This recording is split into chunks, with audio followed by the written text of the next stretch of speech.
يهتم بالمرأة بشكل، يمكن طبعا أنا مرأة مصرية فأتحيز أكتر للمرأة المصرية، اهتم بيها في كل الحاجات زي ما بنقول. يعني خصص لها مقاعد في البرلمان بنسبة 25%، في مجلس الشيوخ يعني تطور ل 10% كمان، غلظ العقوبات في التحرش، غلظ العقوبات في ختان الإناث. احنا شايفين حاجات كتير جدا ومجهودات كبيرة جدا جدا جدا من سيادة الرئيس عبد الفتاح السيسي، وأكيد منتظرين من حضرتك المزيد.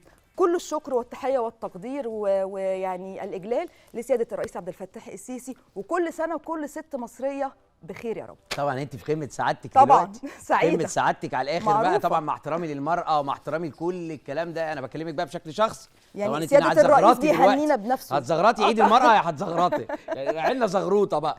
طبعا انا مش قادر اتكلم، الله يكون في عونك يا راجل، يعني مظلوم ومحدش بيعبرك، وعمال بس انت مجرد بنك وجيب عمال يطلع في فلوس يا حرام. ايوه هو اي تي ام الراجل، احنا اي تي ام يعني ما معروفة. تتجوزي كاش ماشين. لا بس خليني اقول لك ليه، معلش، هو انت بتحمل وبتخلف وبتولد وبتودي دروس وبتودي تمارين وبتذاكر وبتطبخ وبتنظف وبتغسل وايه. والله